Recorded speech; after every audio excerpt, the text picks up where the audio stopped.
Don't be everything I use is Apple. Right. Mm-mm. No, only thing I got it Apple. That's all I got for you. All right, y'all. We are live. Great to have those who are joining us tonight by internet, by web. Whether you're on YouTube, Facebook, you've gone to the Our Village in Action website, you're watching a watch party.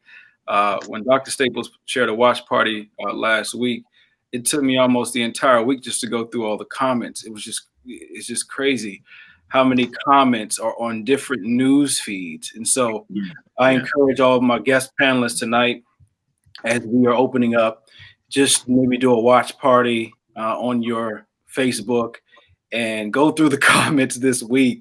There are some very interesting comments. Donnie from New York, hey, good to see you. Some folks logging in. But share, if you haven't already, a watch party on your news feed. So I encourage all of my bad, Jay. No, you good. We just getting started. So tonight is a very, very special night. We spent the entire month on Black love and relationships, dating, sex, marriage, you name it. We've talked about it. From Cardi B's song WAP, we dived into that a couple of times. To Dr. Chris was on the first week, and she really broke that ride or die definition down in a way that I have not heard it before, and I appreciate that. So tonight we've got one new guest right now. There'll be another new one to join. Miss Elaine, great to see you. I'm not going to have you read your bio, and I'm not going to read your bio, but just share maybe just a couple of seconds of what you've just been enjoying these last couple of weeks before you join the show tonight. I have enjoyed this show so much. From the very beginning, I have been plugging my friends in, people that I counsel, people that come to me about counseling because they're thinking about getting married. I've been plugging them into it because I don't think they're ready, and some of them I think that they're over ready, so I've just been plugging people into it because you guys have really been talking about things that need to be talked about, not surface stuff, and nobody's looking for the fluff answer. So I really enjoyed it, and I'm grateful for the platform.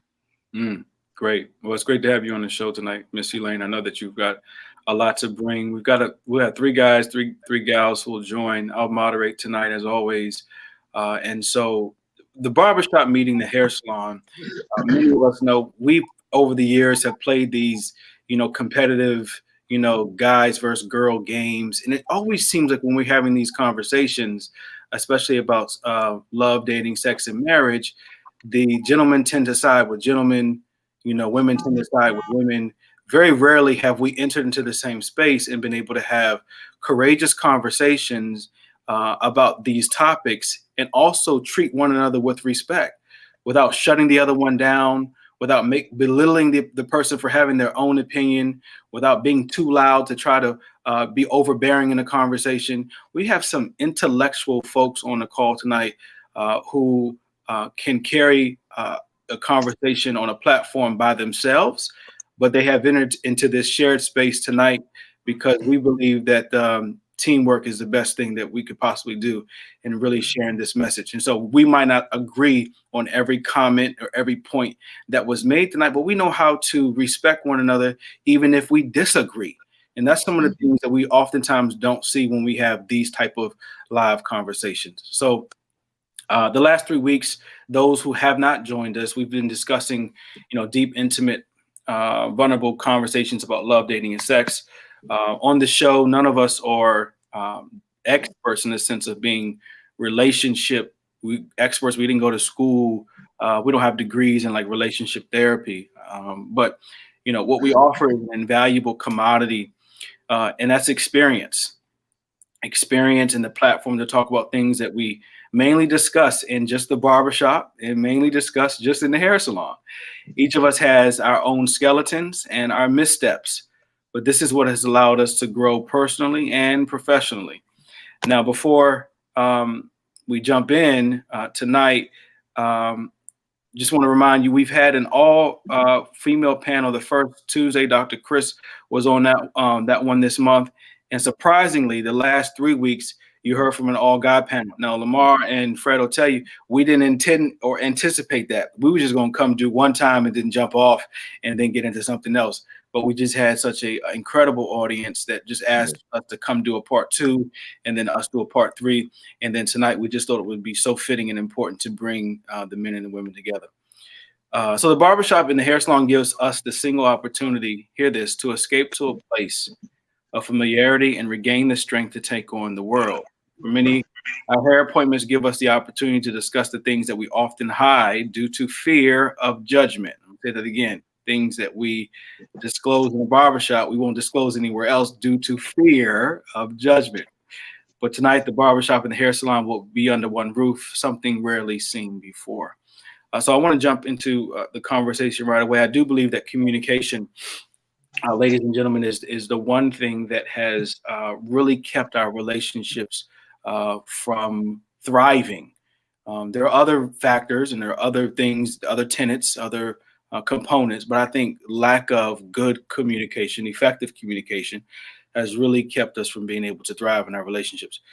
Question for, we are in a conversation tonight. I'm not going to be Miss Elaine, Dr. Chris, Fred, Lamar. No, I'm not doing that. I'm not teaching a class tonight, you know. And Dr. You've been spending teaching the class. I'm sure you don't want to feel like you back in the classroom. We're just going to have a conversation. The hundreds of folks who are listening will just eavesdrop on this conversation tonight, and our hope is that they glean from our experience and our background. So, dealing with communication, do we truly listen to each other? This is in our relationships, and fairly consider one another's opinions, ideas, and complaints. Do we truly listen to one another and fairly consider each other's ideas, opinions, and complaints? No, often not. And I think it's an extension of humankind's difficulty listening on a whole. Active listening is a skill that few people possess. The ability to listen objectively with the intention to understand what the other party is trying to say to you, or to objectively determine whether it's criticism or someone trying to explain a point of view, whether it's a valid point or not. You know, typically what I see in people's communication skills is listening long enough just to respond. Mm-hmm. Mm-hmm. Chris, no permission tonight, Chris. We're just going in. Just like I commented on that golf swing of yours I saw today on Instagram. I think you was going in. Chris, you was going in. You no permission tonight. Okay, so before we get to the question of whether or not we communicate effectively or people are listening, I think the question needs to be posed is, are we talking freely and openly?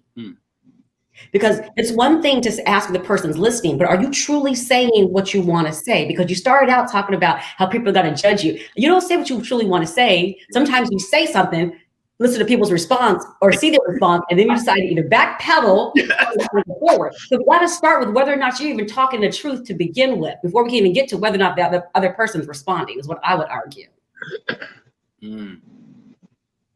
This type of right. I'm like, no, I'm right with you, because I literally went over this discussion with my husband last night, and I said the exact same thing.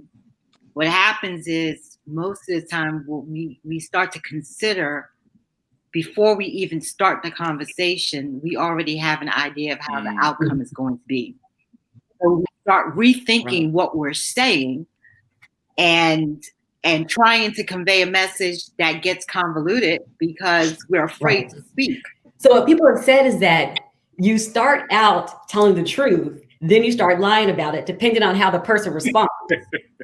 Exactly. True. You start and you're like, I'm looking at their body language. They ain't ready for this. So now I've got to now backpedal and placate this person and let them hear what they want to hear. And that's not talking about just romantic relationships. Oh, absolutely. Those are all relationships. We respond to how people are receiving the truth that we're giving them. So we backpedal and then we're mad because we haven't told the truth about what we really want to talk about. And the person may not even be listening to us. And we can't communicate because we haven't even told the truth to start with. Yep. Is what I would That say. sounds like, were you with me last night? It sounds like you guys are really on the same page. Like, right.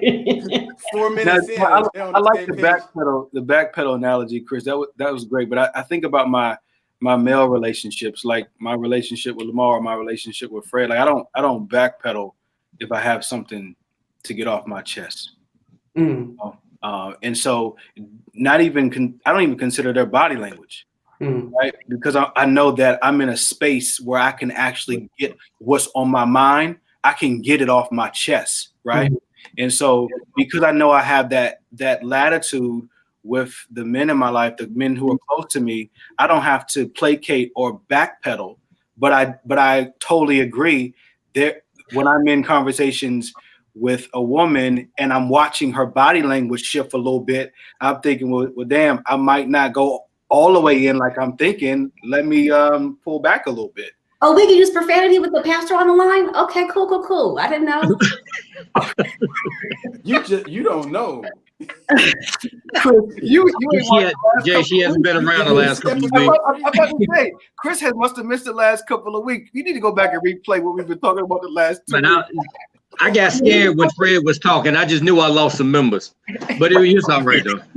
But here's a question though: isn't it ironic that you can have a more transparent conversation with your male friends than you can with a romantic relationship? That's problematic. Yes. Well, it can be problematic, but oftentimes most relationships between a male and a female is built between ego. If the guy has a certain particular ego, he's going to deal from that perspective. That's why he's going to pull back, because he does not want his ego to be hurt. And can he really have an open conversation with you without it being filled with complaints first before we even get to the issue? Because often it's filled with the complaints before we get to the real thing that we want to talk about. But often once we get all of that, then it comes a shutdown moment in relationships, because now I done heard all of the complaints. I done heard all the stuff that you're fussing about. And that's not even what you really want to talk about, because you're going around in circles before we even get to the real issue and the real problem. Right. So now we didn't already shut down. And now I really can't be open with you because I'm scared and I'm fearful of your of how you're going to receive what I'm really trying to tell you. So a comment from the audience really quick, and then we'll go back into the discussion. Carter Washington says, you don't backpedal because the consequences are different. That's an interesting point. Very interesting. Okay. Jump in there. Who else?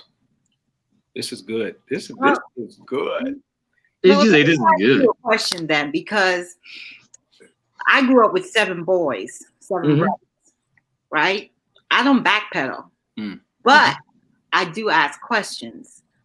So what I noticed is that I ask direct questions. I don't like the complaints, because it's better for me to understand what you're thinking and why you did it that way, so I can understand what's coming next. What I've noticed when I'm dealing with my siblings as brothers, it's kind of difficult for them to come straight forward and explain to me exactly where their thought process was when they decided to go that route. And I am the youngest girl. So if you have a problem explaining your thought process to your youngest sister, then where is the communication breakdown in a relationship? Because you should be able to be comfortable with your siblings, if not your friends, right? So you feel comfortable with your friends, Dr. Otley. I feel comfortable with everybody. But I'm just wondering, where is the breakdown? Because what I see a lot is that before you finish the sentence, I've already got the answer. Or there is feel like that when you talk to men? There is an assumption that there's a complaint. And it's not always about the complaint. Sometimes it's about moving forward. Sometimes it's about moving forward. It's not about the complaint, but I want to move us forward. So don't I have a question for you. My question is, you grew up the youngest of a family of, you had 7 male siblings, you said? There's 14 of us all together. I'm the youngest girl. Wow. Wow. So you had 7 male siblings. Um, in part 4, in episode 4 of this very interesting thing that you're doing here, I spoke often and about the differences in the way men and women speak and the way we perceive the human language. You know, men are from what is it, Mars, and women are from way, way, way, What? way. You know, You a beautiful place, a beautiful place, a wonderful place. But in terms of the way we communicate, it's very different. I bet you both would agree with me. But I'm curious to know that growing up with 7 brothers, do you feel like you have any particular insight into the way men speak and what they mean?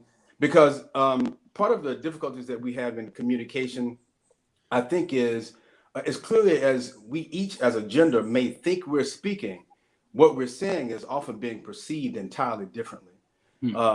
And a very easy, simple example is this. My wife will say something to me, and then 3 or 4 days later, she'll reference it, and I'll say, "Oh, really? You know, we're doing that or whatever," and be clueless about it. And she'll say, "I told you that. You know, I told you just 2 days ago that we were," and then she'll repeat what she said 2 days ago.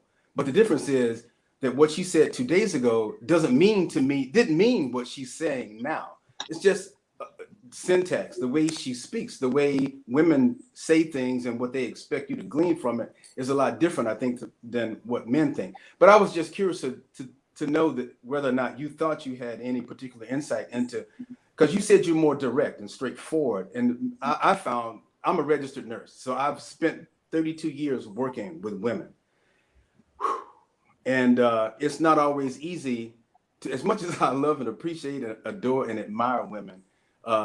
It's not always easy to be surrounded by them. You know what I mean?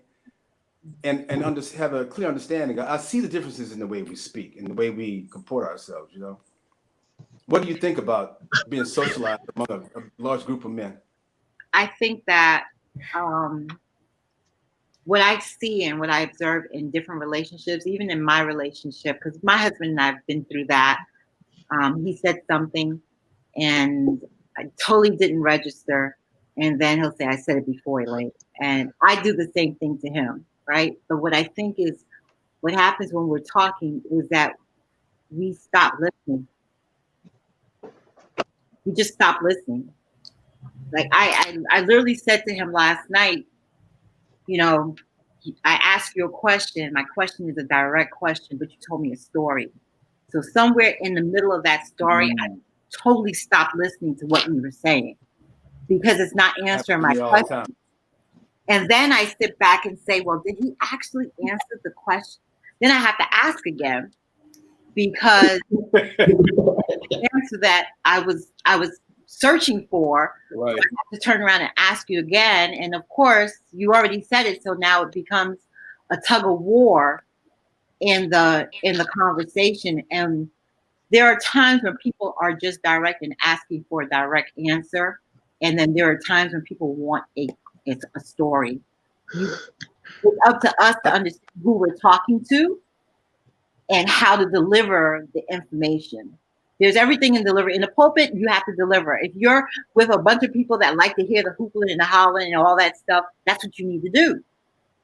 If you're in a pulpit and you got people in your congregation that doesn't want to hear you yelling at them and they just want to hear the word, that's it. With none of the other stuff, then that's what you need to give them because that's how they're going to receive it. Other than that, they stop listening. It's the same thing in a marriage or in a relationship. Direct questions require direct answers. Stories require stories. You just need to know which one to do. Go ahead. I'm sorry. No. Y'all about to go play ping pong with this question. We ain't about to do that. Yep. Go ahead. But I am curious because I am hearing a theme though from the discussion about communication, and that theme is that we're not listening. Whether that the way that someone is responding to us is not the way that we would necessarily respond to them, or the way that we would receive the word, right? So storytelling, Miss Elaine, you're right. Like if I'm asking a question and I get a story, I'm already tuned out. Like, can we fast forward and you hurry up and get to the answer that I'm trying to get at? And so then that means I'm not listening because I'm trying to find the answer, but I'm getting the story. Mm-hmm. Right. And I don't know that necessarily that's a guy versus a girl thing. I think it just could be a personality thing, because you mentioned, Miss Elaine, your husband told a story. I don't tell stories. I just like to get straight to the point. Give me the bottom I'm a line. storyteller. Give me I don't want to know what color it is. I don't want to know how big it is. I don't want to know any of that stuff at all. How much is it gonna cost? Right. You need my wallet. What do you I see? Because all that other stuff, I know it's great, it's wonderful conversation. We can go through that, and I know it's a part of communication. But after a while, all the grays look gray to me. You got light gray, dark gray, brown gray. All that stuff look. I've been married 20 years. All of it look the same. Mm-hmm. I'm just saying. Let's get to the bottom line. How much is it going to cost? What I got to do? What assignment do you have for me? What's next? I mean, after a while, I just shut all the way down, and that's a part of my what I would say one of my own deficiencies, and I can actually open up and say that's one of my problems, because after a while, because I listen to people's problems every day, I listen to people's issues every day. I am a counselor, I'm a pastor of several thousand people. I get all kind of calls when I get home. I want to get to the point. What are we talking about? What is it, babe? I want to give you your time, babe. I really want to give you your time, but please understand, I've been doing this all day long. I don't want to hear the whole circle. Let's get down to the point so I understand what it is, and then we can move forward. Come on, Corey, stop drinking out of empty cups. Okay, so here's a question for you, Pastor. So I said before, and I know you said we're not going to dive into that like that, but I said before, there are times that I need the story, and then there are times I need the direct answer. I get it. So those days when your spouse, whether you're the male or the female, needs the story, there is something in the body language, there's something in the tonality of the conversation that should tell you that I need the story. I need to spend time and bask in this so I can get a clear understanding of your vision, your mission, whatever it is that you're trying to convey. Now I need the story.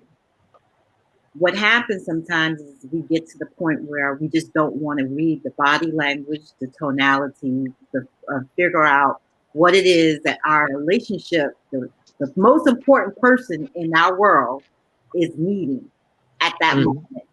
And we give that to everybody else but that person. And that is a breakdown in that relationship. That's where the breakdowns in relationships happen, because if you can sit on the phone and tell your friends everything, and I'm sitting in the next room, and now I'm looking for the same story, and you come out and just give me a smile, peck on my head, and say, well, one word, and walk back in your room, you got a problem. And that's totally. Now I'm telling my girlfriends at the salon my problem. Right. I mean, often and opening up different lines of communication when there is a breakdown, you have several different things that would actually help. And like I said, I'm not a professional. I just do this little counseling thing, and I try to do the best that I can. But one of the things, you have to ask open-ended questions. There's leaving space for someone to actually come in and answer, so it does not sound like it's a complaint or you telling them something that you want to happen. And then like you said, you got to deal with that non-verbal communication as well. Knowing, the body languages, knowing the things you have to do, or picking up on all the clues that's there. And one piece that often a lot of people struggle with is that area when people are always trying to read your mind. They trying to say it before you say it. They trying to go through the story, because because once we get into the story side, now I'm trying to figure out where you're going with the story, and now I begin to shut down, and because I'm shutting down, I just want to hurry up and read your mind and get the conversation over so we can move over to the next thing. So then we start reading other people's minds is one of the strongest things that we should not do. And then understanding that conversations are always a two-way street. Conversations are always a two-way street. It is never one-sided. One of the reasons these conversations are so powerful is because, when we talked last week, when the guys were on, we were very vulnerable in some of the stories that we did tell, right? Right. In a very World Wide Web, internet, like people just hearing the first time probably some of the things that we experienced growing up. Like I never saw my father communicate in an effective way with my mom. But then when I look back at it, my father's father wasn't around. So my grandmother raised my dad.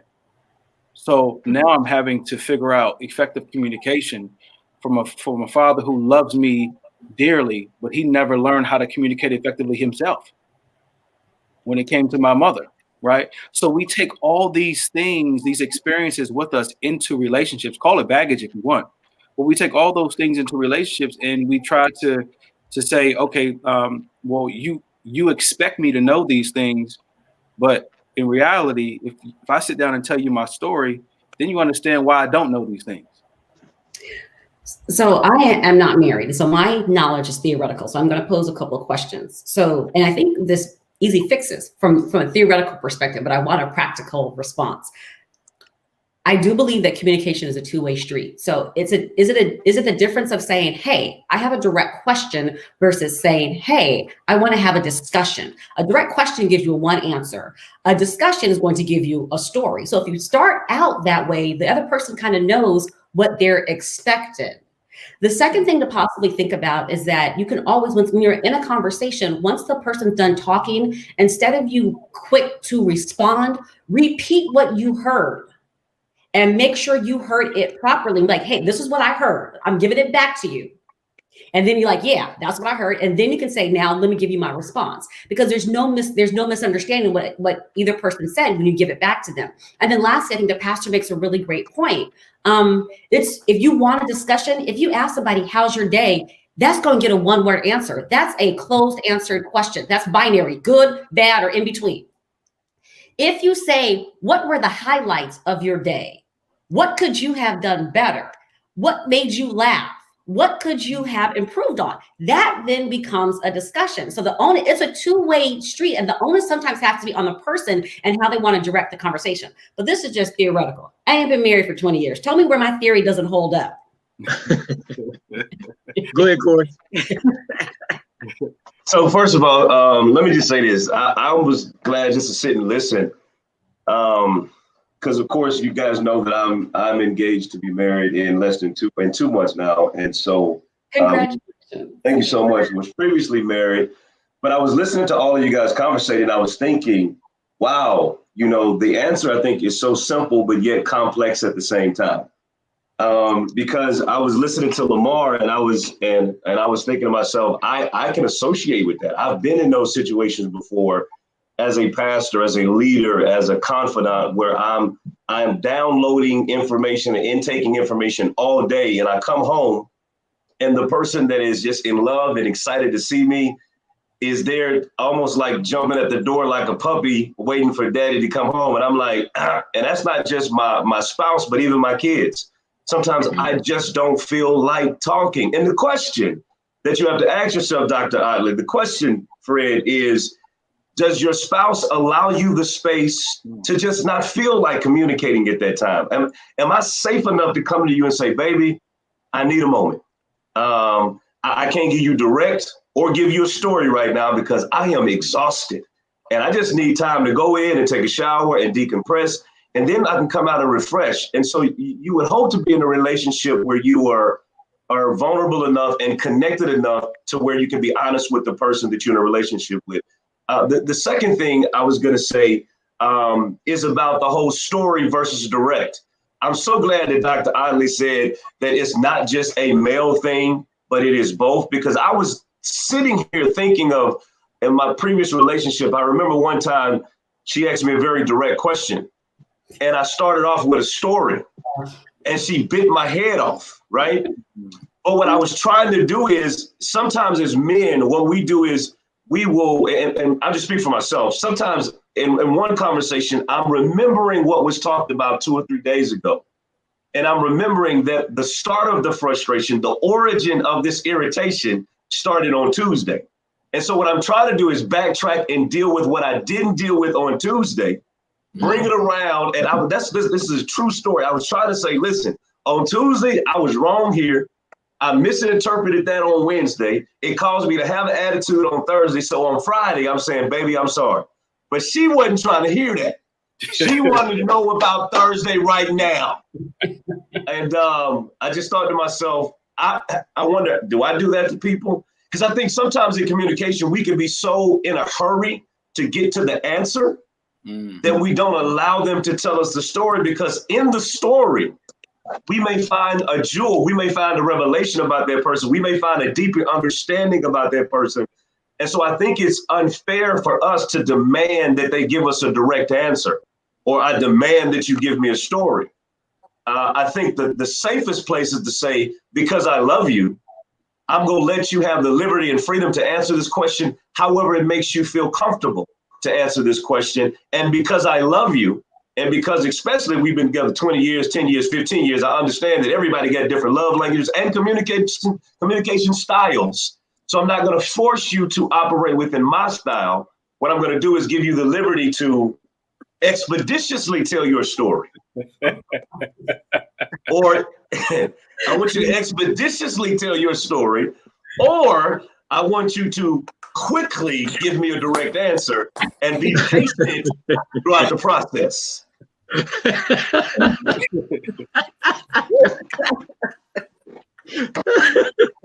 that was good, man. That's good. Everything you just said. I killed it all, didn't I? Everything. I did. But I do want to bring up. Go ahead, Frederick. He's frozen. So while he's frozen, I'm like, he back. Fred, your thing is, okay. Yeah, Fred gone. Okay, we back. All right. Hey, Fred be on that Boost Mobile, man. We got to get him right. I know. he said Wi-Fi kind of is tripping because of the rain, and we're in the state of Maryland, so it's raining here. Corey, I hear you, and I agree with you wholeheartedly. You want to be in a space where your partner understands, and they can read your body language, or they know you may need to come home, take a shower, decompress. But if they can't always read that space, and you wish they could, but if they don't always have their radar up, what's wrong with a quick code word, safe word? That's good, but here's the thing: we are dealing with women. I'm sorry. What? Okay. What? Well, you know, might be because we just get it correct. I mean, let's go. I mean, we here. Not us. We here. We might as well do it since we here, right? Okay. We are dealing with women, right? And so because with women, especially, let me just backpedal out of that one. I'll just say sometimes. I'll just say sometimes women are like a gracious, exclusive box of chocolates. That's a nice place for you on. You just never know what you're gonna get. And so one day the cold word may work, and the next day they ignoring that cold word. And so that's why I say you got to be flexible, because in theory that absolutely is correct. Here's a cold word: pineapple. Pineapple means chill out. But she may have had a day where the boss ran her crazy, the kids ran her crazy, mama running her crazy. She not feeling her best, and she just got to get this off her chest right now. And to hell with that cold word, I need you to listen. And you're like, well, okay, don't worry about my day. But I'm going to listen to you, baby, because I love you. Let's go. And now my body language off because you forcing me to talk, and I don't really want to talk. And so now you got me doing this.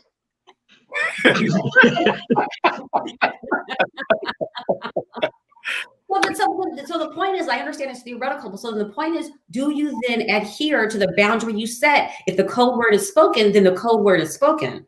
It's like, maybe it's like, I know you, baby, give me 10 minutes. You got to give me 10. I know, but I need pineapple. Pineapple. I wish I would walk in the house and say pineapple. I think it should be mayonnaise. I had a friend. So my code, our code phrase was, "Is it raining outside?" So it shut everything down. And you're like, okay. It just shut it down. It shut it down. Chris, one thing you said a couple of weeks ago, which I've held on to, and I'm glad you said it. You said, you know, we all evolve, and we have to be okay that we are part of this through all the evolution.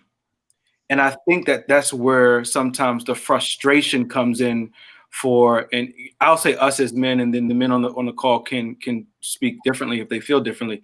But the frustration comes in when it's taken me so long to learn you in this season. And then you evolve out of the season just at the point that I've learned you. And now I have to shift, right? And so now the shift is very hard for me because I'm already having to relearn a lot of things that I was taught the wrong way. And so now that I've relearned some things and I have to now shift with you, it becomes it's tougher than going to work, right? It's tougher than changing a diaper, right? It just becomes very tough. So through the evolution of men and through the evolution of women, I just find it difficult when you do learn your mate, you do understand your partner, how to shift when they shift, because you don't even know when that shift is taking place. So I would respond in two ways. My aunt and my sister both say all the time, and I hope I get it right. They say that men pray that women never change, and women pray that men do change. Right? So men want us to stay the same, but we want men to change every day and twice on Sunday, right? So what I think is important is that we're going to evolve, or we should evolve as people. Right. So if you're in a relationship, whether it's romantic or otherwise, I would argue, you have to fall in love with the idea of constantly falling in love with that person. Fall in love with the idea of falling in love with them, because you shouldn't be the same person 20 years from now. So if you fall in love with the idea of continuing to fall in love with them, as they evolve, you're going to fall in love with them. You're going to continue to fall in love with them. Theoretical. I saw you coming. I was like, Corey, I was coming in you, Chris. She seen me coming. I'm trying to tell you. She'll be coming around the mountain when she comes. Listen, let me tell you something. I hear you and I agree with you, but I was going to say, whoever came up with that quote, I want you to tell them to jump off the bridge, because we as men, we want our women to change as well, because women have a tendency. I think, let me just retract and I say women. I think we all have a tendency sometimes, especially entering into relationships. We always put our best foot forward. And it is not till we 2 years down the road, we realize that attitude is the same attitude your mama had, is the same attitude your grandmama had. We just didn't know it because we was infatuated with your hips and your lips.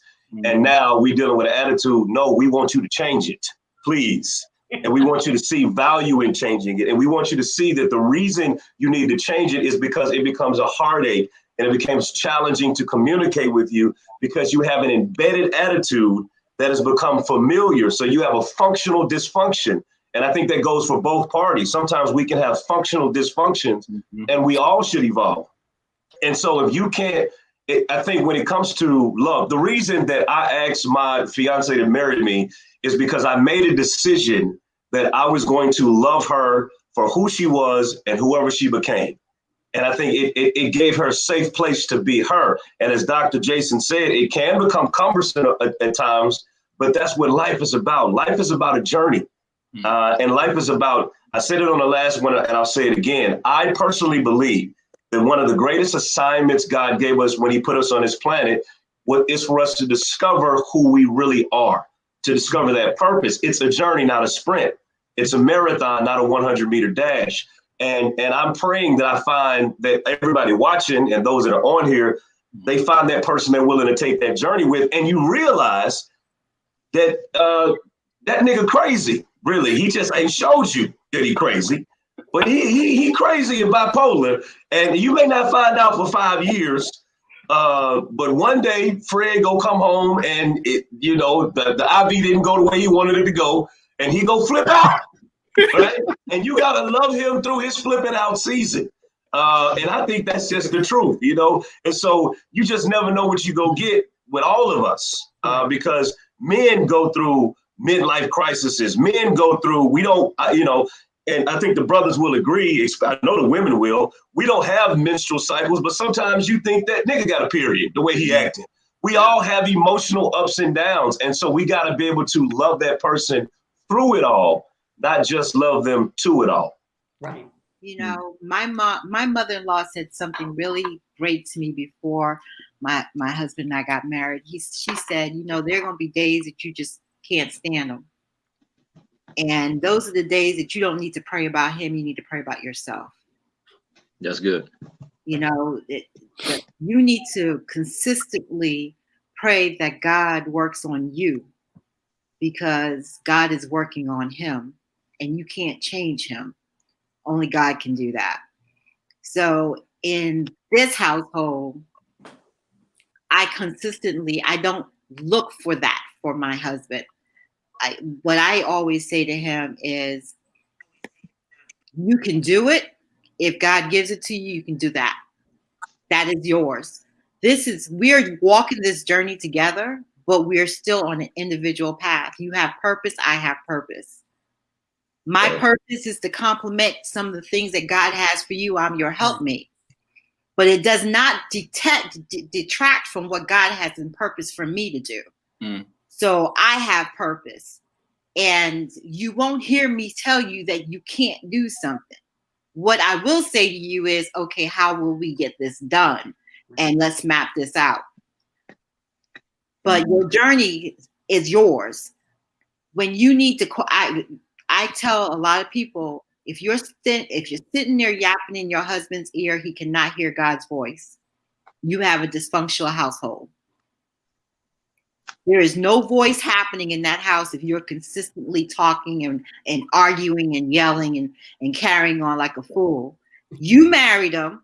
You knew what you were marrying. And if you didn't like what you were marrying, you should have took your claws out of it, because it didn't belong to you. You should have left it alone. In my shade. So you shouldn't ignore red flags. I say that all the Can you hear me, time, Jason? because that's their journey. That's his journey. Your journey is to learn who you are, and God has placed it in your heart to know who you are. You're a queen. And if you're not acting like a queen and you're acting like a little princess, then somebody needs to treat you that way. But if you want to be a queen, it's time for you to get married. But if you want to be a princess, stay in your mother and your father's house. Drops the mic. Don't mess up somebody else's child. You know. What about the ones that just want to be a Rahab? Be a what? Rahab? Yeah. Rahab. Y'all going too deep tonight. Fred, well, okay, so let's hold on. We want to talk about Rahab. So who did Rahab? Hold on. I want to hear Fred. His mic was going in and out. I think I can hear you. Go ahead, Fred. Oh, I just want to say, my mama once said that just because you love somebody don't mean you don't want to gouge their eyes out sometimes. What were you saying about red flags, though, Fred? You said something about red flags, and then you cut out. I was saying in response to what Elaine was saying. I was like, gouge his eyes out. Damn, mama. I was saying that, like I was tagging along to what Elaine was saying, is you just can't ignore red flags. That's something that I preach to my son and my daughter. When people show you who they are, believe them sooner rather than later, because you'll suffer for it in the end. And we've been talking about the evolution. A lot of what we're talking about tonight, we covered in part 3. We talked about evolving as individuals and finding your spouse or your mate early in your life, and just the potential to grow unequally. It's bad enough to be unequally yoked when you get married or when you decide to get married. It's ignoring red flags and such, but it's also the possibility when you get married young to grow at uneven rates, or to grow just simply apart, or to grow into someone who you never thought that you would be with, or like you were saying, Jason, earlier, this person may ultimately not end up being the person that you thought you were marrying. But through all of that evolving, what you hope to do, I think every relationship will have its, if you look at a relationship from a mathematical standpoint, it's like a sine wave. There are ups and then there are downs, there are ups and then there are downs.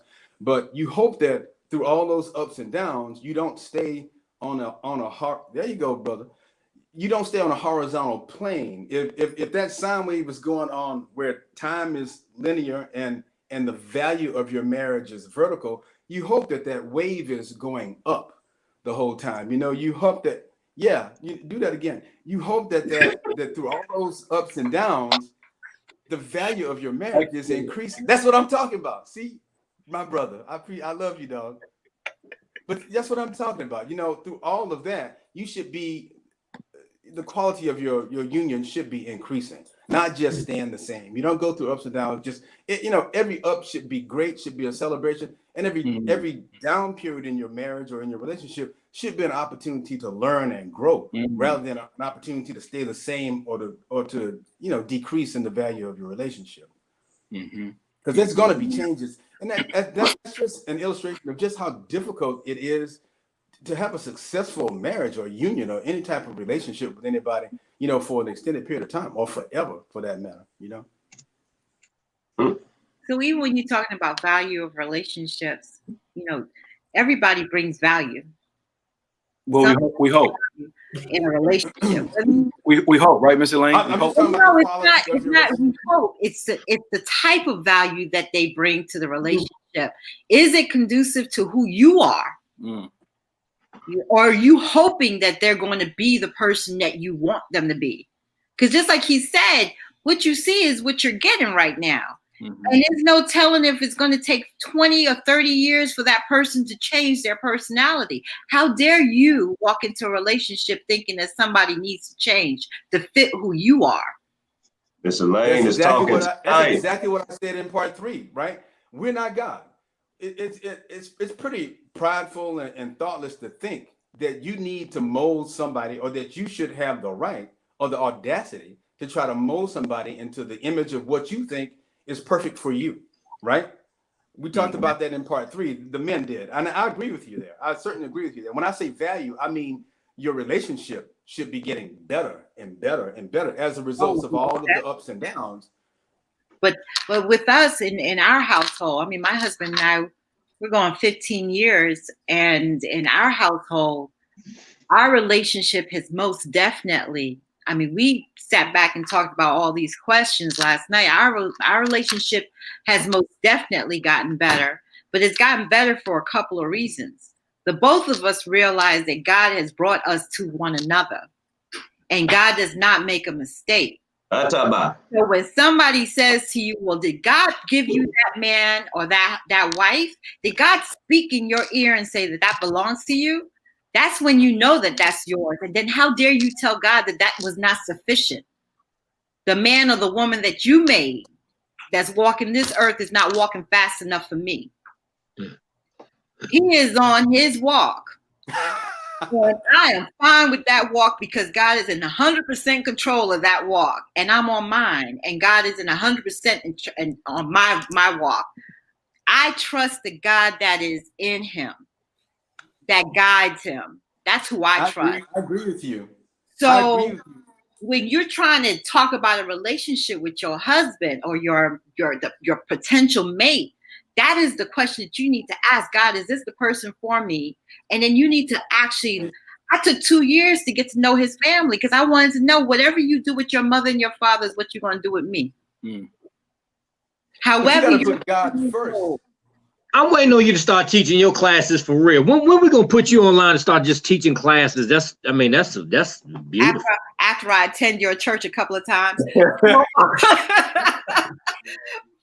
Corey, there's a comment, Corey, that you need a refill, brother. I need you to just go ahead and take a trip to the kitchen, fill that water bottle up. The people who are watching are like, Corey needs a refill. Yeah. That brother is.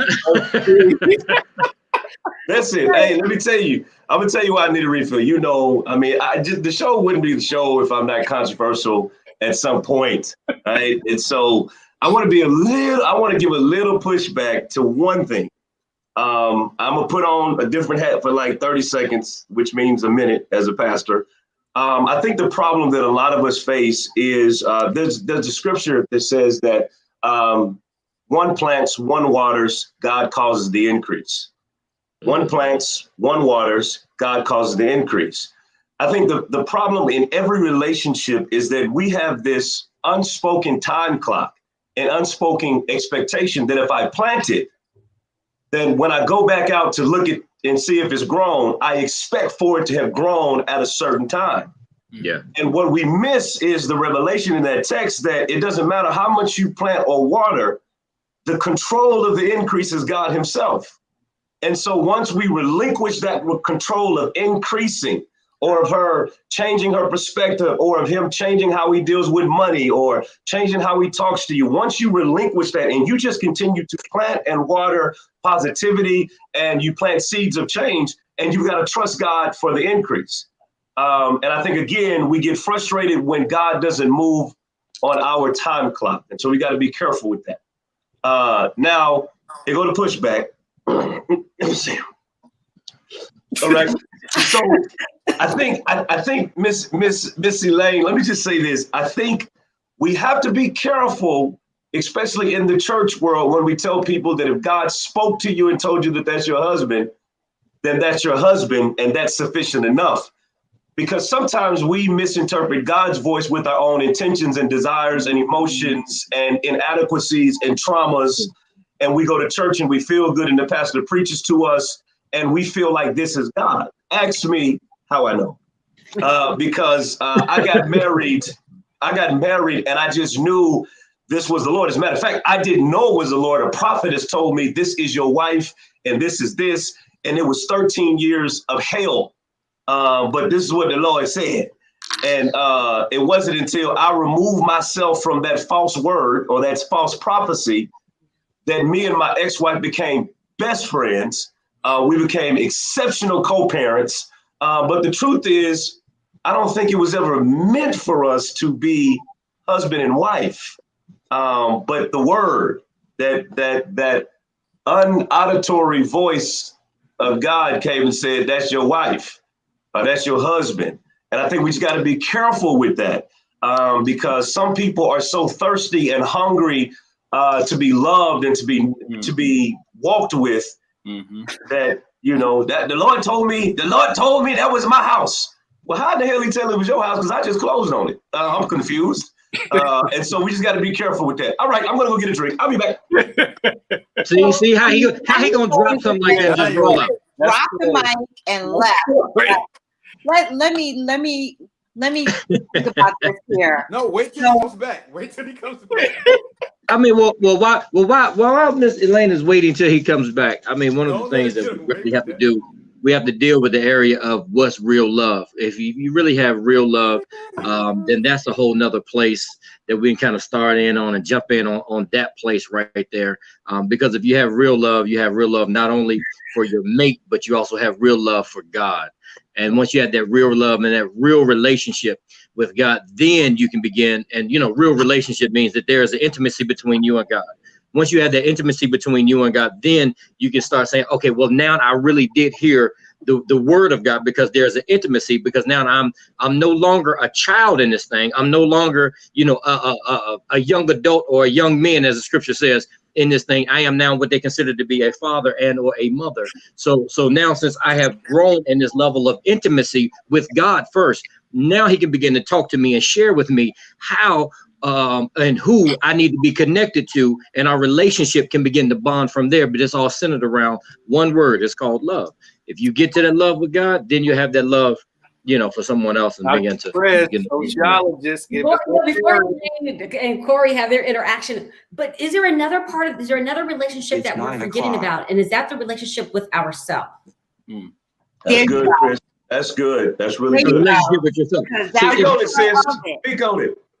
Most people, just like you said, out of hurt, you made a couple of comments out of hurt, not knowing yourself. How can you love somebody if you don't know how to love yourself? If you don't know yourself, who are you? But see, Miss Elaine, here's Boosie. Now y'all in my vein now, because here's the reality: when you have a deficiency of love and identity, you will accept Ishmael and not wait on Isaac. When you don't know who you are, Dr. Jason just said it. It's not his fault. That's true. His father did not really communicate with a woman. And so, but what happens is he's doing the best he knows how to do until he gets a woman that has a father that properly communicates with mama. And so now she's not accepting that, and it challenges him. You know, and I think that sometimes what we do is, you ladies both said it exceptionally, and I want to commend you for that, that we do have to get to know ourselves, but nobody's really stopping to tell us, to teach us that it's okay to be single for a while. It's okay to do the work. It's okay to deal with the trauma. It's okay not to be okay.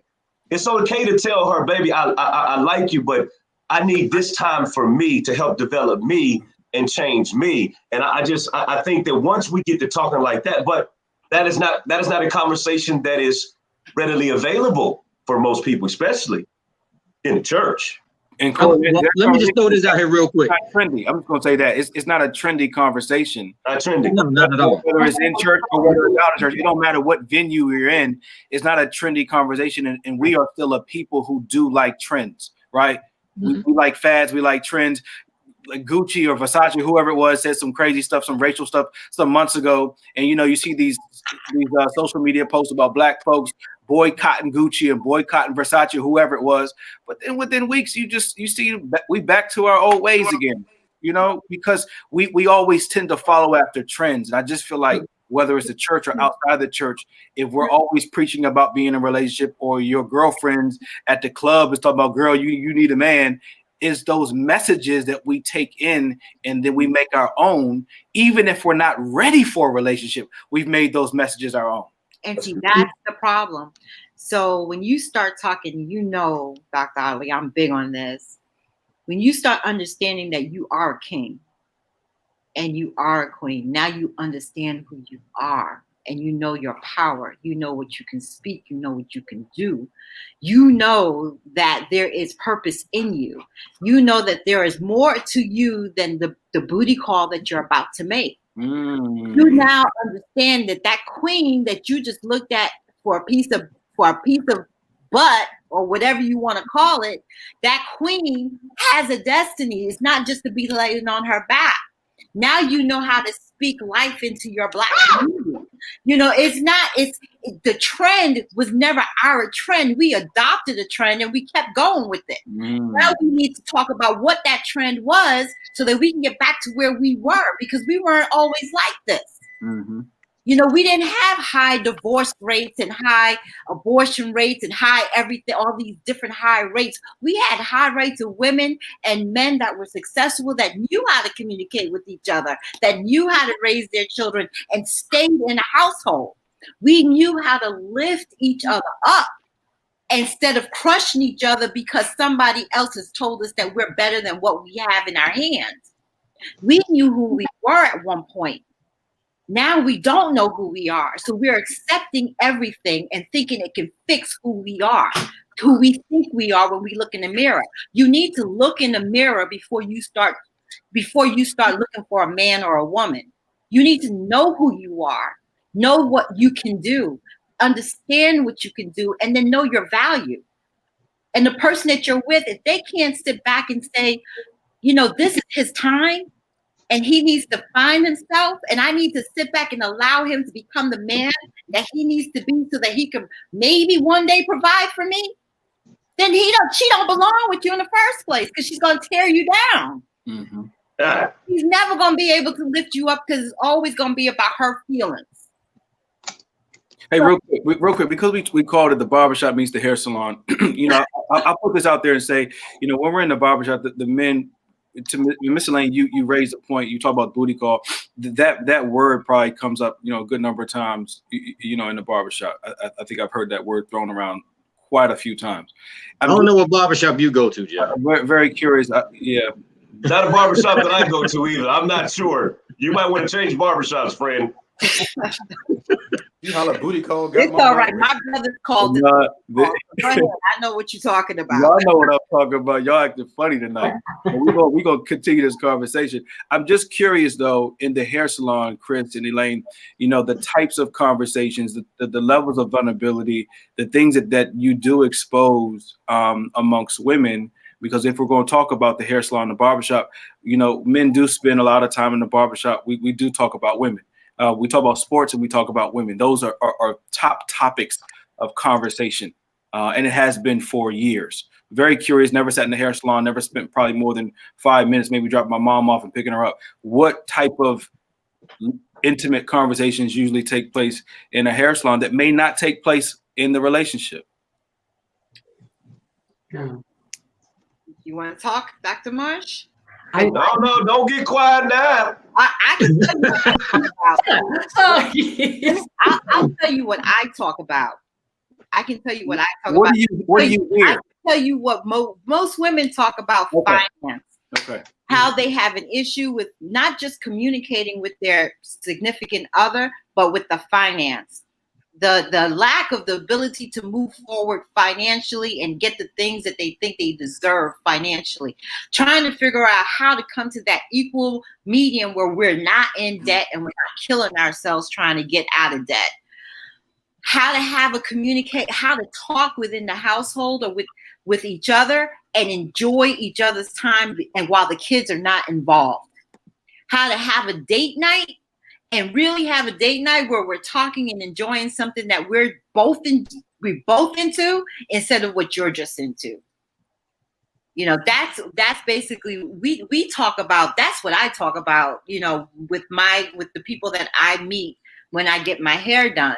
Now I take it a step forward. My friends, every one of them, male or female, but in that bar, when I get my hair done, I'm forever talking to my lady, to Tisha, about my husband. It is Friday night coming up, and this is what I want to do, and I love my husband. And she's always laughing at that, but I get excited about the fact that I am not picking up the phone after 6 o'clock on a Friday. This is my husband's time, and I don't want to talk to nobody. This is just for us. I don't want to be bothered with anybody. I don't care if we're sitting in the house and we're just sitting here watching movies, or we've moved everything out the way and we sit down and just sit on the floor and talk. I don't care what we do as long as it doesn't involve anybody else. I don't want no one else intruding on my time. My husband and I implemented this. Our sons do it. Both of our sons on Friday night, we know that we're not calling them because, you know, they're out with their wives. That's their date night. It doesn't include children or anything else. This is their date night. When they used to come home from college, if they came home on a Friday, they wasn't going to see us. That's our night. So when I go to my salon on Thursday, I'm already anticipating Friday. But what got me to the point where I'm anticipating Friday, you know, everybody's talking about this love thing. I know that God gave me him. My job is to take care of him in every way possible. That is my job. I am not about to tell the God that I love that you gave me something broken. And I'm not complaining at all, because where he is right now is where he's supposed to be. And when God is ready to move him, he's going to move him someplace else. Y'all be going heavy in your hair salon, Miss Elaine. That's Okay. Yeah, I didn't know y'all went that deep. When I talk in my hair salon, when I hear a woman complaining about her husband, the first thing I got to ask him is, what did you marry him for? So you can make his life miserable? Because either you're going to make his life miserable or you're going to stay miserable, which could end up making him miserable at the end of the day. I'm bringing my fiance to your hair salon. Right. They probably play Christian music and make breakfast and everything at Elaine's hair salon. No, we don't. But it's just a matter of you wanting to know. This is what we talk about. Yeah. I don't want to hear a complaint. Why are you complaining? Yeah, that's so good. So I haven't, in the spirit of complete and total transparency, I probably haven't been to a hair salon in maybe 15 years. I've been in Maryland for 12 years. I've been once in Maryland. So it's probably 12 years ago that I've been to a hair salon. Now, I have socially distant conversations at coffee shops with my friends. And one of the things that I am emphatic about is that anywhere I go, I tell people that I see a therapist. Every Monday at 10 o'clock, I see a therapist because I'm trying to take the stigma out of mental health. I want to make sure that everybody's happy, healthy, and whole. And so I really want to talk about the individual before I talk about the relationship. Because if you're not happy, healthy, and whole, we shouldn't even be talking about a relationship. So any conversation that I am in, I'm like, I am seeing a therapist. You might want to get a therapist. I think it's good for you individually, and they can also be good for the relationship. But if you're just doing relationship therapy, but you don't do your own therapy, I'm having a problem with that. And I have Christian friends that push back, like, I'm just going to pray. I'm like, okay, you can find Christian therapists. So those are the kind of conversations that I have with my girlfriends. Yeah. And I be like, and prayer without works is dead. Just like the word says, you dead. Because you're not doing anything to help yourself. You just sitting there praying, waiting for God to do something. And he's already did it. You just, it's not what you wanted him to do. So you don't. And I think we said it best. It's like emotional work it's not sexy. It's hard. When you got to look at yourself, look at your ugliness, but you're going to be a stronger person on the other end of that. And that's going to strengthen you for a relationship. Everybody doesn't want to sit with that. You'd rather jump from relationship to relationship to relationship. You're just cycling through relationship, which is insidious because you don't want to be with yourself. So you team up with somebody else so you don't have to deal with you. You want her to deal with you. You want him to deal with somebody else. The sex involved. Well, so are we talking about? We're talk about that. Hey, Staples, I'm thinking. So who we having sex with? We having sex with you and the other person that's inside of you and the other person that's on the other side of you? That sounds fun to me. I mean, I don't know. You know, it might be a good time. I don't know. You know, multiple personality disorder. Hey, I don't know. I don't know. Wait, get there. Because we heard something different. That's all. It goes back to what you ladies were saying earlier. How men hear something totally different. What did you hear? I'm so lost. Well, I'll tell you what I heard. I'll tell you exactly what I heard. When you said you jump from one relationship to the other, when you said relationship, I heard bed. Okay. Right? Because, and let me tell you why I've been conditioned to hear that, because most women, if through the process of a breakup, if you move on too quickly, it's like, well, you just jumping from that bed to the next bed to the next bed, and relationship is really code for bed, and so that's why I heard that. Yeah. So Right. Okay. Let me clarify a bit.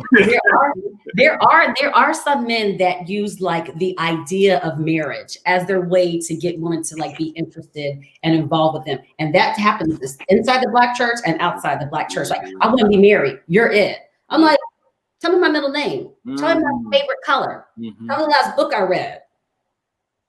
But it's a sexy, hot topic. And they believe women want to hear that. So that's what you use to be like, oh, you're supposed to be my wife. I'm like, well, God's got to come to my house and give me 2 forms of identification. Look, if you heard it does not mean that I heard it too. That's okay. I had one tell me that it was time for me to get married, and he knew who my husband was, and I knew who he was thinking about. And I said, he don't got a pot to piss in the window to throw it out of. And that was a prophet telling me that was supposed to be my husband. I hear God's voice. Okay, that ain't my husband. Right. Okay. So, okay, so Corey, you got up after you laid on that. Oh, that's right. Hat, and I didn't forget. Go ahead, drink that. Sip tea. I didn't forget. I've been a trouble starter my whole life. Go ahead, I'm ready. I'm ready for it. Good. So I've done that. I played that role too. The thing about marriages and breakups of marriages, and the one thing that I wanted to ask you, because you said something that was really important to everything. The one key thing is you guys are best friends and co-parents. And I think that every step that we make in life is a ripple effect in what God has planned. It just gives us ripple effects. And I don't think that anything is a mistake. I don't believe in marriages or children that come out of marriages, or even children that are just born not even in a marriage is a mistake. Everything is planned. We don't understand the plan, but we tend to call them mistakes, or we tend to call them the worst things that ever happened to us, and it's just a bad memory. But here's the biggest question: did you grow from that 12-year relationship? So yes. And let me just add a little context. It's so, I think, amazing that you asked me that question, because I just told this to somebody the other day. I did have a relationship that I was in that I have coined as the worst relationship I've ever had in my life. But even in the process of what I consider to be the worst, I actually had exponential growth. I had personal growth. It's one of those things like being down in the valley causes you to grow in a way that being on the mountaintop doesn't afford you that opportunity.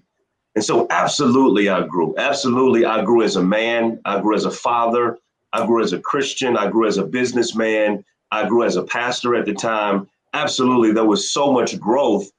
But what happens is we have a tendency to focus on the things that are uncomfortable, and we miss the growth in the midst of the uncomfort. So we miss that God is really processing us and growing us because he's allowing us to focus on what we don't like versus us being able to turn and see that there is growth going on. So absolutely. I think that one of the scriptures says, lift up your heads, O you gates, and you everlasting doors, and the King of glory shall come in. The only way you see that King of glory is by lifting up your head. And I think sometimes we can just focus on what's bad and not realize that all things work together for the good of those who love God and are called according to his purpose. So I didn't mean to, No, Hey, we're going deep tonight. I feel like when we were talking the last couple of weeks, Fred, Corey, Lamar, Reggie, we had Dom. Wait, can I just chime in real quick? I just want to chime in real quick. Yeah, so yeah. Go ahead. Here's like a semantics kind of question. So instead of thinking it as like a mistake, could we think of it as God's permissive will versus God's perfect will? Yeah, so let me just say, out of excitement and hastefulness, if I called it a mistake, let me retract that. I don't believe that it was a mistake. I believe it was an experience. I believe it was an opportunity for me to grow. I believe it was an assignment because out of what some may consider a mistake, I've got two beautiful daughters that I get to pour into, and we have the awesome opportunity to raise those girls together. So I don't think it was a mistake. I think it was just an assignment. I think it was part of my journey. And every part of your journey is not going to be fun. You're not going to agree with every part of your journey, but it's all necessary. And go ahead. Sorry. I think that was his having a broader conversation, especially for like the audience members. I was like, think about, words have meaning, right? And words take on a life of their own. So instead of possibly thinking about words like mistake, maybe could we possibly think about permissive will versus perfect will? It's a intellectual conversation and question to just have with yourself. Absolutely. And I'm fine with being in God's permissive will and his perfect will. I just don't want to be out of God's will. Because there's a grace that comes along with both of them. Right. Yeah. Right. And then there's a judgment that comes along with being out of God's will. I would rather be in those two. But back to the booty call. Go ahead, Dr. Jason. As soon as we get to the place where we're getting real deep and serious, that Corey gonna mess it all up. He's gonna mess it all up. And we got to get to the debate too. Yeah, and that's the thing. The debate is on. I know y'all recording it, and we're gonna catch you here in a little bit. But I always do really like to end our conversations with taking it up a little notch, add a little juice to the flame. We always tend to do that towards the end of the conversation. But it has been very intellectual tonight. It took on a shape of its own, and I just really love how organic these conversations are. This is still the first question. We didn't get to the other. No, we didn't get. That's what I'm saying. I really enjoy how organic these discussions can be, especially when everybody opens up. But what I was going to talk about a little bit earlier, and this is back to communication, is why is it as men we can be in the barbershop and talk about our sexual desires, sexual preferences, and women can be in the hair salon, nail salon, and talk about their sexual desires, sexual preferences, but we tend to miss one another in communication when it comes to the sex piece, right? We can talk about finances. We might get it, we might not get it. We'll bring somebody in, right? But I know that for men, we have this very bravado, you can't tell me anything, or I already know what I'm doing, right? This very macho attitude. And I've done some research and found that after 30, men sometimes lose their libido and have a hard time, after 30, really processing that. And there are some men who are like, yo, I'm not going to the doctor. I'm not being prescribed anything because they don't want to deal with the fact that their body is changing, right? So I think that there's so many conversations that we as men may not have with one another, or if we do have them, we're not having them with our mates or our spouses out of fear that we're no longer this macho man or no longer the person who, you know what I'm saying, can put it down like we did in the very beginning. So I'm just very curious as to why between the six of us, why you think it's so hard for us to really meet when it comes to those conversations. Go ahead, Fred. Me? Yeah, you said you cut me off. Go ahead. When you start talking about them 250 shades of Fred, you know, it just takes too much time. No, I'm kidding. I think that in the barbershop, like you said, there's a lot of machismo involved. And I think we have compatriots. We have a captive audience of like-minded people who have the same complaints. It's easy to talk about people who you know, potentially have the same issues you have or share your desires or you know, problems, you know, whether they're marital or relational or in the bedroom or whatever. But when it comes to talking to your spouse about your physical needs, sexual needs, this goes back to the earlier conversation we were having about communication in your relationship. I think there's a time and there's a way to say everything. A lot of times, if you want to talk about sex, the place to not do it is in the bedroom. You know, that's the place where you want to be free and don't feel threatened or inhibited. I just feel like if you have to have conversations about sex, first of all, you're not going to hide any performance mistake, you know, miscues or inadequacies or whatever. So if you're having some, your spouse is going to be the first person to realize them. So I don't know what the holdup would be in communicating. There's only so many damn excuses you can make. It's I'm too full, baby. I sure got gas. You know, I don't know what you're gonna say. You don't want to be around me right now. I'm a weapon of mass destruction, girl. You know, it's only so many excuses you can make before she realizes that it just ain't happening. You know what I mean? But talking openly and honestly is the thing to do. You know, in an unconfrontational, safe place, like out on a date. You know, out at lunch. You know, and say, hey, I sure do wish, you know, you let me bring that ladder into the room and get that duct tape. You know.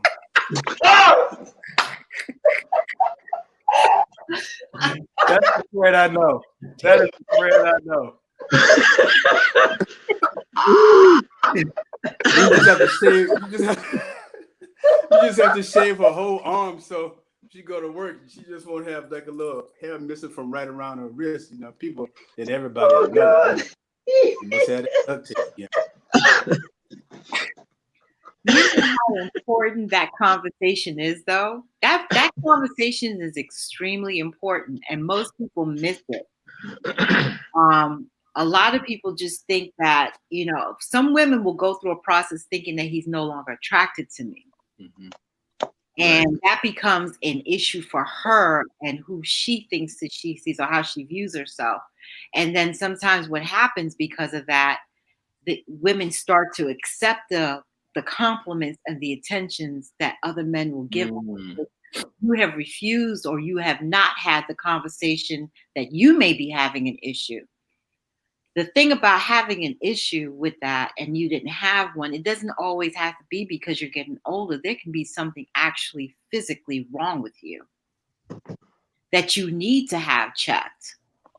You know, you can have any form of tumors, cancers because of that. And because you're embarrassed about the fact that you're not being able to do it and you've got to come up with all these excuses, this is how things come unchecked. You know, it becomes unchecked and people get sick over time, or people just end up leaving over time, not even realizing that there wasn't a psychological issue, it was a physical issue that became her psychological issue, or his psychological issue. So it comes back to this question. If you couldn't communicate before you got married, then why did you marry him? I mean, literally, it requires you to have good communication. And good communication means feeling comfortable, just like he's one of the boys or she's one of the, he's one of the girls, whatever. You got to be able to have a conversation without feeling like there's some type of retribution because I said something that you may not happen to agree with. I'm not saying it because I want to hurt your feelings. I may not be bringing it across correctly. Give me the opportunity to apologize and correct the way it's being delivered. But if I can't communicate with you as my spouse, who's supposed to be my chosen, my given, or whatever you want to call me, then why are we together?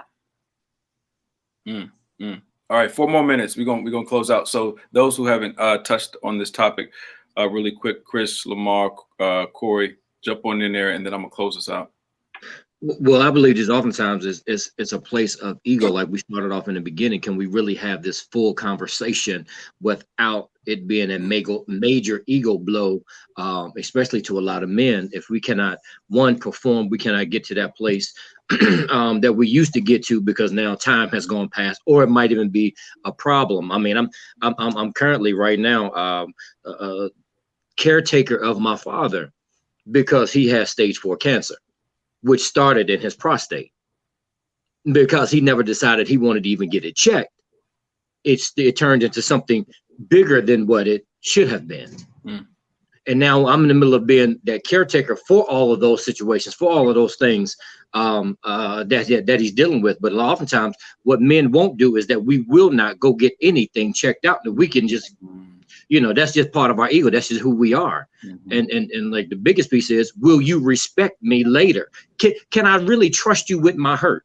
Wow. Can I really trust you with the areas that I really struggle in without losing your respect? That's good, Lamar. Because if I can't do the things that I did when I first got with you, if I can't be like Fred, we pulling out the ladder and the chandelier and the oils and duct tape. If I can't do all of the things that I used to do in the beginning, will you still respect me? It ain't about you don't look good. It is not about you're not attractive anymore. It's not about anything like that at all. It's because I really have a problem. I really have an issue, but I'm afraid to tell you about my issue. Because I don't think you're going to respect me in the morning. So I want to respond in 2 different ways. So one, we have to get to a space where we see vulnerability as sexy. We have to get there. Yeah. Because sometimes when a man's vulnerable, it's like you need to man up. Oh, you're being a punk. When a woman's vulnerable, you're too emotional. So we have to learn how to embrace that sexiness about vulnerability. Let that be a sexy part of the relationship. Number 2, we have to actually talk about sex and what actually is sex. If you are no longer able to perform, we can have certain levels of intimacy and we can have a great sexual relationship that has nothing to do with actual penetration or ejaculation. We have to be creative in what we talk about when we mean sex. And we have to be able to have that vulnerable conversation. Say, okay, baby, we're in a space we now have to define sex or reimagine sex or broaden our understanding of what sex means. But you got to be vulnerable to be able to have that conversation. And so vulnerability has to become sexy and essential. That's what I'm saying. Theoretical. And I get that. That's field goal. You scored. You kicked a real good one right there. But how do you get past the man's ego? Right. How do you get past his ego? How do you be able to lift him up in that whole process of him being vulnerable to you? How do you change that conversation, change that narrative from one place to another place? Because it started here and now we have transitioned into this because years has gone past, things have happened, stuff then jumped off, and now it's not the same. So me being vulnerable is me dropping my complete ego, and now how do I think that that's supposed to be sexy? Because now I'm just so vulnerable to you. When oftentimes we connect vulnerability with almost in a homosexuality kind of sense, or a soft man kind of sense, or a girly man. How's that? A girly man kind of sense. We have to oftentimes connect that in that place. How do you get past that?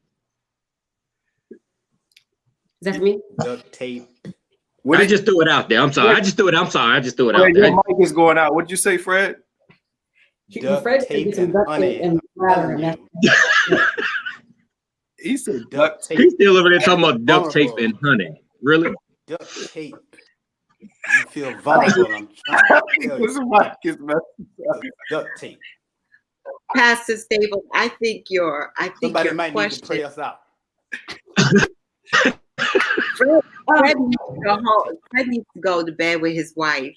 Um, he's gonna be having duct tape and honey tonight.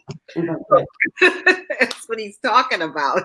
Right. Okay, so look, we're right at This is time. good. I do want to respect everyone's time. Hold on. We're right at time. It's 9:30 East Coast time, 8:30 Central time. I do know that there is a show that people want to watch tonight. Some debate that's on TV. I think I'm recording. I'll probably tune in at some point. But this is Shit, I would have hoped Biden had choked the hell out of Trump by now. Just choke his Hey Jay, you have to go back and look at my comments, man. I got somebody, Fred. I need you to look at mine too on Facebook because somebody just said handcuffs are better. I'm sorry, my bad. I'm sorry, my bad. I was just reading. Hey, No, hey, hey, Jay. tonight has been really good. We just really touched on communication this entire hour and 20 minutes. And it just goes to show you how pivotal, and prominent these conversations are that we're not having. I know a lot of folks eavesdropped tonight. I know a lot of folks have probably been on so many different watch parties. You've been coming back each and every week. You've been emailing us, texting us like crazy, like do another week, do another week, do another week. So we recognize the importance. Like Chris said earlier, we didn't even get into the questions. We did question 1 and that was it. So there's lots more questions that we would like to address. I'll certainly talk with the team. We've got a pretty big team these next couple of days to see what next week looks like. But this has been so organic. They know that I just pick up the phone a few days before. I'm like, look, you ready? Come on, let's go to work. And that's what we do. We just go to work. So this is not orchestrated. This is not pre-scripted. We don't get together and talk about what we're going to talk about, the night before. We don't do any of that. And so keep pushing us and we'll keep pushing ourselves to be able to give you what you need. But we recognize that in this season, especially now during COVID and all the racial and social unrest that's in our country, this new changing of the guards with the presidency, there's a lot going on in our homes. There's a lot going on in our relationships, and we really, really, really need to talk through them. And so it's just been great to have Dr. Chris, Missy Lane, Dr. Staples, Corey and Fred. It's been phenomenal, man. And I've just been loving the fact that we just come back each and every week and just do it again. It's just been great. So I'm going to close this out. Stay tuned. Those who are still watching by web, those who will replay this show, we know you will. And then go watch the comments, Chris, Elaine, Corey, and Fred, because Lamar, his page be lit, man. They be going all the way in. It almost took me a couple of hours last week just to read through the comments. It was just that many. So would love to review some of those before next week. Corey, did you want to say something before we jump? I try to make it extremely brief because I want to get to the debate myself, but I did want to say this about that sexual conversation. I think Elaine and Chris both alluded to it. You've got to have a place of vulnerability and be comfortable with that person to where, because you may misinterpret their lack of sexual activity as lack of interest, and it may be something else. Quick story, I was in a relationship years ago. It was something that I wanted her to do, that I enjoyed, and she didn't want to do it. And it wasn't until about 3 months of her reading my body language and frustration that I understood that the reason she didn't like performing that particular act was because when she was raped by her uncle, he made her perform that act. I had gotten to the place where I had penetrated her body, but I hadn't yet penetrated that place in her mind where she felt comfortable enough to tell me that. And so we've got to make sure that while we're trying to penetrate, that we penetrate the mind and the heart and the soul first, because once you penetrate that, that will open up everything else. Because now in my relationship, Fred, you old school. I mean, you done doing duct tape and whatever. We got monkeys and sea bass. Okay. Because Pastor Staples had made a point, I come back to the point he made, and just a brief comment. One thing I would say is it's a good exercise to think about ego and pride as fluid. Right. In a relationship. As long as you think of the fluidity of your ego and pride, you can have those vulnerable conversations. But if you think your ego and pride is unbreakable, it's unmovable, you're not going anywhere. Okay, I can't. I'm done. Oh, wow. Oh, wow. Okay. Hey, thank you, everybody. We'll see you all next week. Yeah, have a good one. All right. Take care. Oh shit. I don't know how to exit. How do you log off?